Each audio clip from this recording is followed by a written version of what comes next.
Why is it that when we get in a relationship, we automatically assume, we automatically expect our partner to know all of our spiritual needs, mental needs, emotional needs, and sexual needs?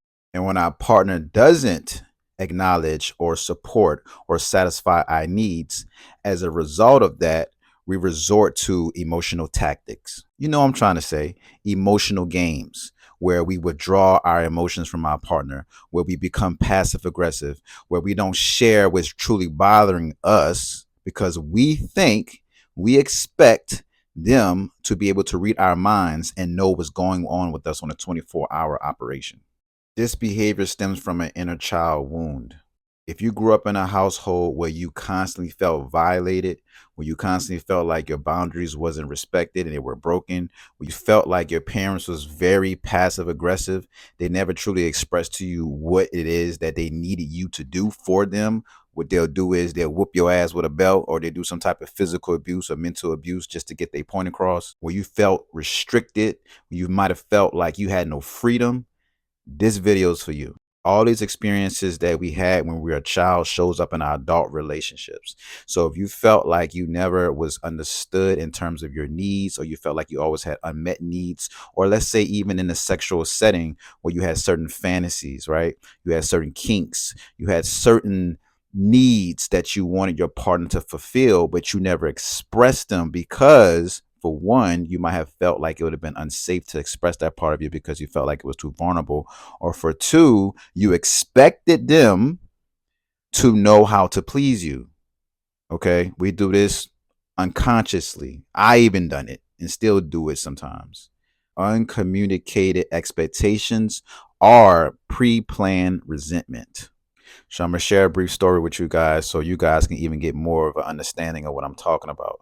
So I realized that the reason why I am challenged with sharing with my partners some of my needs is because what I learned in my household, what that looks like, is to be more passive aggressive.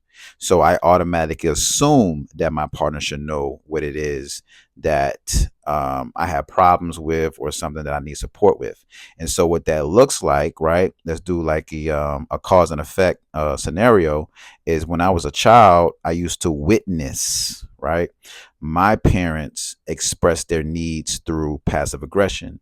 So even with my own parents, right, what they'll expect from me is, of course, if they're the parent and I'm the child, let's just say they expect for me to wash the dishes, right? Or they expect for me to clean up the house, or they expect for me to clean up my room, or they expect for me to clean up the bathroom. Now, granted, out of these things I just named, I might wash the dishes, right? I might clean up my room. Those things are definitely expected because those was kind of like priority. But the other things that I named, like, cleaning the bathroom or cleaning up the house, that was something that was never told to me, right? And so if it wasn't told to me, then this is an unexpressed expectation that my parents have expressed, have not expressed, right? That has created confusion because as a result of that, what they'll do is they resort to violence, right? Physical violence, which is we call getting the ass whipping. So now I'm confused, right? I'm over here like, yo, why are you whipping me? I don't even know the reason why you whipping me right now. And it's because my parents did not have the assertiveness to tell me, Josh, can you do these two other things? They automatically assumed or expected that I was going to do these other two things. This same behavior is being played out in all of our relationships. We learned it from our parents first. We adopted that behavior, and then we expect our partners to do the same damn thing. And so when our partners don't do what it is that we expect of them, then we resort to some type of, like I said, emotional tactic where we withdraw our energy from them. We withdraw our emotion to them, from them. So what that would look like is, say, for instance, your partner wants to go to the park, right? And you want to just play video games and you're completely closed off and you're not telling them what is wrong with you. You expect for them to know what's wrong with you. We do that on a consistent basis, right? I don't know what happened, when it happened, how it happened, where it came about, but I don't know why the fuck we all think that our partner's supposed to be highly intuitive, where they know everything that's going on with us and all of our needs. We can't expect our partners to read between the lines when the partners that we chose don't even read a fucking book. Let's keep this shit a buck. I am not a mind reader. You are not a mind reader. All right. We picked up this behavior when we were children. We had a very unstable household where a lot of passive aggression was being taking place. And so anytime we don't have our needs met as a result of that, right, we get angry, we get frustrated. We even start to feel like we're not being seen, like we're not being heard. We feel like our partner doesn't understand us. And it is not the case. The case is there is no clear communication. And the reason why there is no clear communication because it makes us feel vulnerable. And if it makes us feel vulnerable, then we shut down. And if we shut down, that means the nervous system has been activated. And if the nervous system has been activated, that means it's only trying to be safe. And so as a protective mechanism, you get the thought narrative that comes into your head, into your mind that says, don't express this part of yourself. I feel unsafe. Now this becomes a perpetuated cycle where you are not expressing your needs and your emotions, and now they're sitting in the closet, got on a pair of G-Nikes, got on a pair of Jordans, got on some Pumas. What you got on? Some Air Max 95s with some Levi jeans and a white tee and a snapback.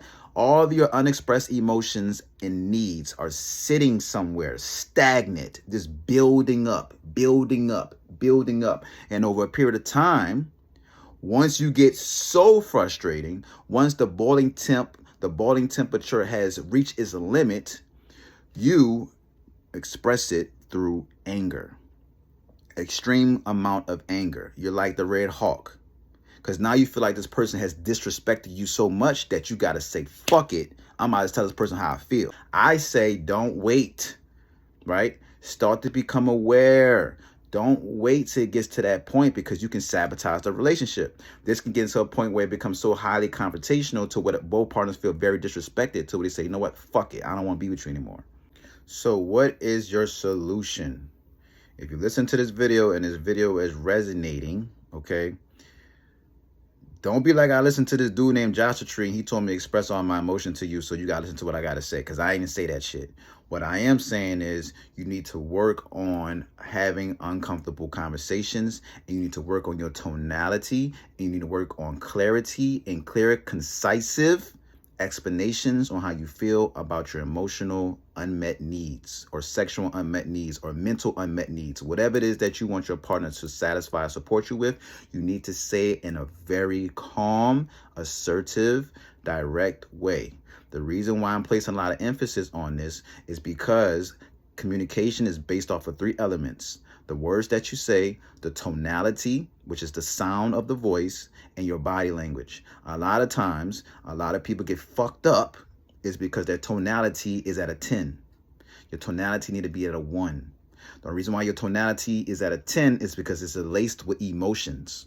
It's laced with emotions of frustration, anger, what have you. So if you feel like you're challenged in this area, I would suggest that you rehearse, do a little bit of role playing in your mind, maybe to someone, a colleague or friend, and practice, and also try to address the emotions that are laced with this conversation, because that's going to be the fueling component to this whole thing. You don't want to be so highly charged to where you allow your emotions to dictate the conversation or to misdirect the message that you're trying to say. We all heard it, right? That's the saying. It's not what you say, it's how you say it. That equates to the tonality. When you try to express yourself, try to be calm as a cucumber. Try to be very, very centered. Furthermore, if you need any support with healing your inner child, healing all of your psychological wounds, dealing with the relationship component of yourself, not the relationships that you have with other people, but the relationship with yourself, because the relationship which you have with yourself is ultimately the relationship that you attract and you have with other people. I am a spiritual life coach who specializes in inner child work. All right.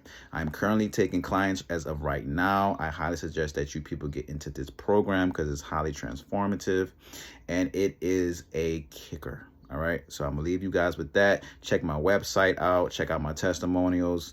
If you have any questions, please just send me a DM and I get back to you ASAP.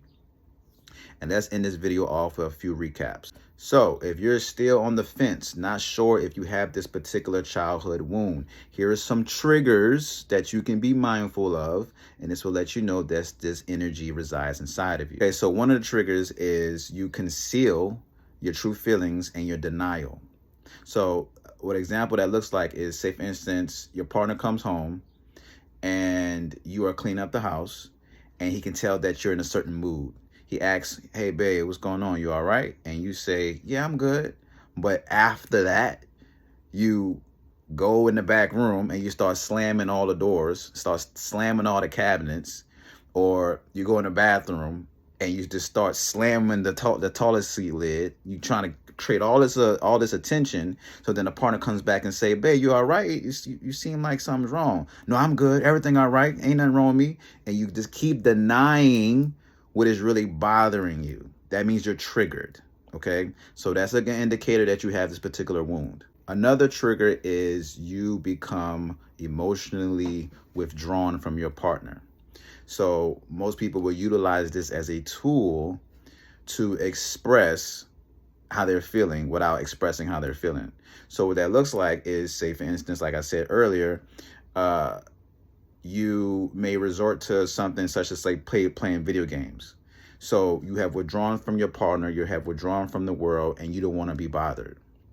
This is a way of communicating to your partner that something is wrong with me. But rather than saying that, we rather hold back our affection and our love and our energy to our partner because we are triggered in some kind of way. Okay. Another trigger is passive aggressive remarks and sarcasm. So say, once again, your partner's cleaning up the house, okay, and you just got off of work and you're just completely tired, all right? So you go lay on the sofa and start turning on Netflix. And your partner's been busting their ass trying to clean up the house because y'all got about 3 kids and the house is a wreck. And so rather than the partner who's cleaning up the house say how they feel, what they'll really say is, oh, it must be nice. Sarcasm. They might say something like, oh, it must be nice just getting off of work and just sitting on the sofa knowing that I gotta clean this whole house up.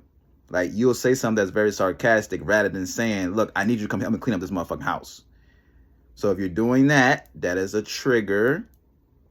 Get out of the passive aggressiveness behavior and just clearly express how you feel. So if this video resonated, if you feel like you have this particular wound stored inside of you due to your childhood experiences, please drop a comment below. I would love to hear, how it shows up in your relationships. Are you aware of this particular trigger? Are you aware of how you're passive aggressive or whatever? Just whatever you'd like to share, I would love to hear it. But for people who also would like to work with me, please visit my website, send me a DM or what have you. Let's set up a 30-minute free consultation to see if we're in alignment, because I don't work with everybody. So on that note, because I got to let y'all go, I'll see y'all in the next episode. You know what I'm saying? Rhyming and shit. Peace.